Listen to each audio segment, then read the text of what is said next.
And so summer ends. Tell me, why is it that with American coins, the tail side upside right, and then you flip it around, and then the heads are upside down? I mean, can you imagine what it'd be like if other things were like this? The cover of this DVD has captured my attention. I am going to look at the back to gather more information so as to make an informed decision whether or not I wish to purchase it.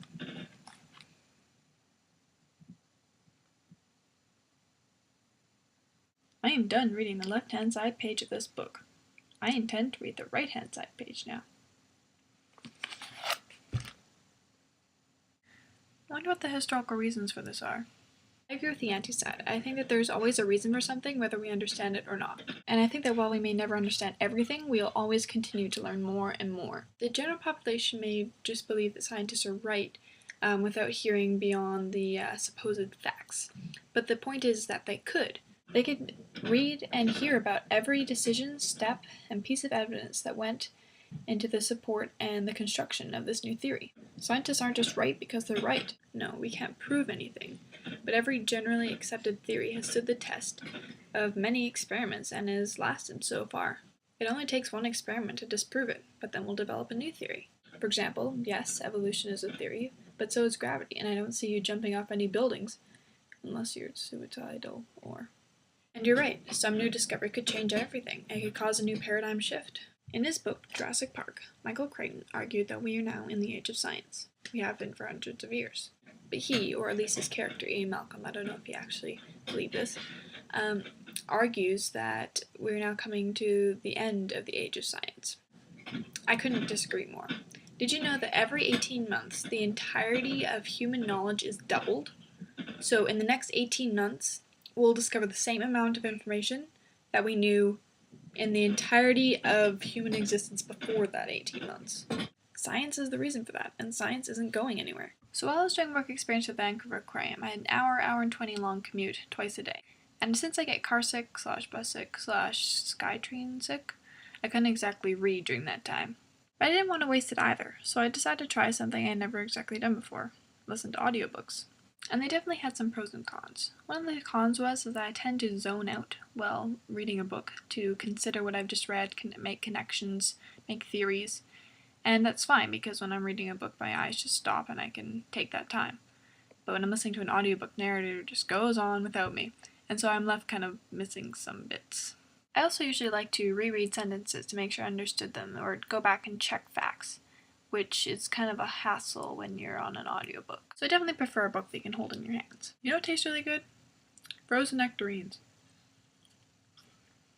On the pro side though, audiobooks are a lot more convenient. You can't exactly walk down the street while reading a book, whereas with an audiobook you can. But one of the biggest advantages, at least for me, is that it kind of gives me the freedom to read whatever I want. You see, these days I have a lot less time than I used to dedicate to reading. But I'm still always on the lookout for new books I want to read, and I'm always getting them for Christmas and birthday gifts, which I love. This means that there's a long mental list of books I want to read / have been told I have to read, a list that I'm constantly updating. And sometimes the newer books are given top priority.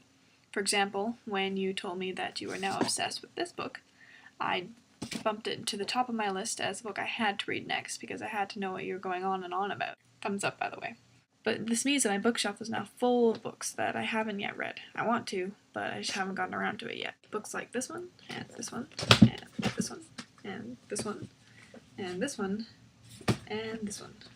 So what the audiobook does is that it frees me from this list. I can choose any book I want to read at that moment in time, because I'm not bound by the physical list. Books like I Am Legend, 2001: Space Odyssey, and I, Robot. So one of the first books I chose to listen to an audiobook was Ender's Game. I've been meaning to read this book for years, and since the movie is coming out in November, I believe, I figured now is the perfect time to read it. I actually found out later that Orson Scott Card considers being read aloud the best way to experience his books, so that was a happy surprise. So anyway. What? Spider. Say hello to Georgia Spider.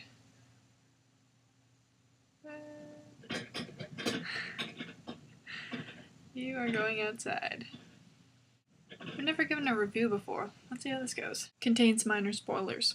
So, what I like about Ender's Game, I like the whole concept of the battle school, and I also really just like the whole premise in general. It's a little bit different than your traditional aliens come to kill us invasion-y situation. Um, and at least from what I've read. Another thing I like, and this is something that applies to all older sci-fi, I mean, I know this is only 1985, but still, these are the books that kind of built sci-fi, that set the foundations for what we see in the theaters, what we see in the bookstores today. That's one of the reasons why I really want to read like the classic sci-fi, like Arthur C. Clarke, H.G. Wells, Jules Verne, because they're the first to have these ideas. A lot of the books that we see today are just variations of those old ideas. These are the first. I also really like the whole enemy's gate is down kind of thing. I found that to be quite an interesting concept, and something that I could very easily believe, and I'm sure this would be true once we spend more and more time in space, is that we're just used to orienting ourselves like horizontally, like what's beside us, what's above us, what's below us. Whereas in space, none of those things exist. And I can easily see people forgetting that. And that would be just such a crucial aspect in inner space battle. I also like the way it was written. I found it was kind of cool how he doesn't really describe many things, and that sounds bad, but really it just leaves your imagination to fill in the blanks. He'll talk about the buggers and he'll mention their insect-like wings, but he doesn't actually describe what they look like, and he doesn't describe any of like the battle scenes in graphic detail. Just says what happens, but he just leaves you to fill in the blanks. What this means is that each individual reader has a vivid imagining of what this world looks like, an imagining that might be vastly different than the person sitting next to them, or even the author. The buggers are the aliens, by the way. Awesome name. And I like the way the bugger society is organized. Obviously, we don't have an inside view, so we don't see how it is in detail, but the way that they talk about it, they communicate with their minds. So, one of the reasons why war started in the first place is that they killed some humans at like an outpost in space because they didn't think that they were actually killing living beings. They thought that they were just taking out one communicator from a part of a whole big mind. They didn't see them as killing living beings. And so I can really see that happening if we someday engage some other sort of life form out in space. What sort of differences will we encounter? How will we deal with that? And unfortunately, I can easily see us starting a war just because of some misunderstanding. It happens all the time. I also really like the character Valentine. I like how Peter and Valentine had a role in the story. Back on Earth, it could have very easily just been Ender and his time in the battle school and what was happening there. But I like they brought in the politics of Earth and what Earth was like at this time in the future. Maybe would have liked more of what was happening on Earth. They didn't exactly go into detail of like the whole political situation. They didn't even really explain it fully. Perhaps that happens in later series. I also like the psychological aspect of like, what war does to a person, especially to a child, although that has been done many times before. This felt slightly different, but overall not too originally done. I also liked all the talk of strategy. Obviously, this takes place at a battle school, so there is a lot of talk about how to become a soldier, the best way to win a fight. There is a lot of battle room scenes where they're fighting in the anti-gravity. And I know that's a big reason why a lot of people don't like the book, but I guess I just really like that type of stuff. I think there could have been more robots. I like robots in the sci-fi book. Actually, there's no robots, so a robot. I like the twist ending, which I won't give away for spoilers' sake. Probably should have been able to predict it, but it kind of took me a bit by surprise. I mean, I kind of was anticipating a little bit like that, but different than I thought it was going to be. For the ending of the actual book, it was a little bit more drawn out and fadey away than I would have liked. I guess that was just because they had to span quite a few years, and I suppose they're just setting it up for the next book. So, to conclude, overall I liked it, and I look forward to the movie. Stanley gives it 4 stars.